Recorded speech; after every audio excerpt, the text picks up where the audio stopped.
ये जो drug episode चल रहा है न्यूज़ चैनल्स पर, उसको देखकर एक बात समझ में आ चुकी है कि आखिर क्यों ये बॉलीवुड की फिल्में इतनी घिसे पिटे और उबाऊ तरीके से बनाई जाती हैं।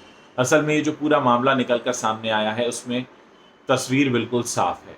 एक ड्रग चैट सामने आता है। ड्रग चैट में बॉलीवुड के बड़े चेहरे का नाम है। उस चेहरे से जब बुलाकर पूछा जाता है कि क्या आप ड्रग लेते थे, वो कहते हैं नहीं, हम नहीं लेते थे। तो फिर ड्रग चैट में नाम क्यों है? तो इल्ज़ाम लगा दिया जाता है अपने को एक्टर सुशांत पर कि वो लेता था और हम नहीं लेते थे।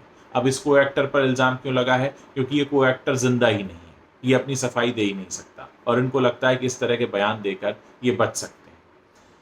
यहाँ ये समझ लेना बहुत ज़रूरी है कि जनता जो ये सब देख रही है और जनता जो इनको सर पर बिठाती है, इनके जेब में आने वाले करोड़ों रुपए जो जनता की जेब से निकलते हैं, उनको इनकी असली तस्वीर अब साफ दिखने लगी है। असली चेहरा निकल कर साफ सामने आ गया है कि जब खुद फंस जाओ तो दूसरे पे ठीकरा फोड़ दो, और दूसरा कौन, जो इस दुनिया में ही नहीं है, तो वो तो अपनी सफाई देने आएगा नहीं। शायद इन लोगों को ये लगता है कि ऐसा कहकर ये बच जाएंगे, लेकिन सबसे बड़ा सवाल ये है कि हर वो व्यक्ति जो ड्रग के मामले में पकड़ा गया है, फिर चाहे वो शौविक हो, दिपेश हो, सैमुअल हो, या फिर श्रद्धा से जो पूछताछ हुई, सारा से पूछताछ हुई, कोई भी हो, वो सब के सब दूसरे पर टाल रहे हैं। उनको ऐसा लगता है कि अगर वो दूसरे का नाम ले देंगे तो वो बच जाएंगे। लेकिन यहाँ पर एक सबसे बड़ा सवाल ये है कि सुशांत को पहले से जानने वाला कोई भी व्यक्ति इस बात को मानने के लिए तैयार ही नहीं है कि वो ड्रग्स लिया करते थे।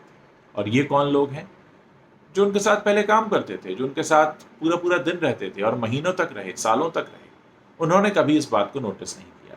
लेकिन ये लोग जो सुशांत के साथ रहे और बाद में जिनका नाम ड्रग चैट में सामने आया, इन सबको ये लगता है कि सुशांत ही ड्रग लेते थे। बल्कि कल का अगर न्यूज़ चैनल का हम पूरा रिपोर्ट निकाल कर देखें, सारे न्यूज़ चैनल का, तो पिक्चर ऐसी नज़र आती है कि मानो पूरा बॉलीवुड सुशांत के लिए ड्रग अरेंज करता था, सुशांत के लिए ड्रग चैट करता था, और इसीलिए पकड़े जाने के बाद सबने, सारा ने, श्रद्धा ने सुशांत का नाम ले दिया। रिया तो पहले ही लगी हुई है इस बात पर कि वो सुशांत ही ड्रग लेते थे। लेकिन यहाँ एक समझने वाली बात यह है कि किसी भी ड्रग पेडलर ने उनका नाम नहीं लिया। किसी भी ड्रग चैट में वो किसी से ड्रग मांगते हुए नहीं दिख रहे। तो ये ऐसा कौन सा उनका नेटवर्क था जो उनके लिए ड्रग अरेंज करता था, लेकिन वो किसी से मांगते नहीं थे। उनके लिए ड्रग आ जाता था पर वो किसी को मैसेज नहीं करते थे। और उनके आसपास के जितने लोग थे वो ड्रग चैट तो करते थे लेकिन ड्रग नहीं लेते थे। देखिए, जैसा मैंने इस वीडियो की शुरुआत में कहा कि ये जो बॉलीवुड की घिसी पिटी फिल्में होती हैं, वो इस तरह के फॉर्मूले पर शायद हिट हो जाती होंगी, लेकिन ये असल ज़िंदगी है। यहाँ पर सबको सच और झूठ साफ दिखता है और देश की जनता मूर्ख तो बिल्कुल भी नहीं है। ये तो पिछले 3 महीनों में सब समझ चुके हैं, क्योंकि जिस तरह से इस रहस्यमय मृत्यु को पहले ही दिन आत्महत्या डिक्लेयर किया गया और उसके बाद जिस तरह से जांच की गई, वो सबको समझ में आने लगा कि चल क्या रहा है। अब ड्रग एंगल निकला तो ड्रग एंगल में भी ये शुरू हो गया कि सुशांत ड्रग लेते थे।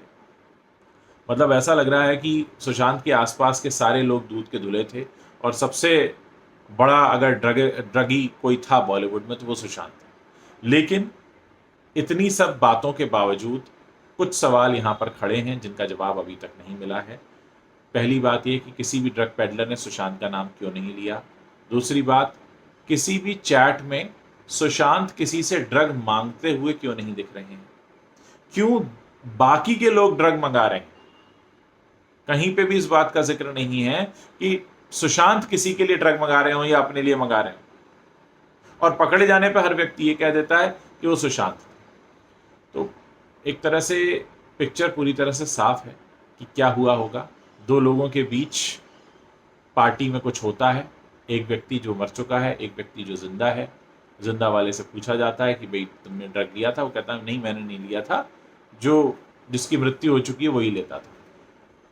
अब जो व्यक्ति जिंदा है उससे ये पूछा जाना चाहिए कि अगर तुम्हें उनके ड्रग के बारे में इतनी ही जानकारी है तो फिर बाकी की जानकारी भी दो। कहाँ से मंगाते थे, किससे मंगाते थे, कोई फ़ोन कॉल दिखाओ, कोई चैट दिखाओ, किसी पेडलर का नाम बताओ।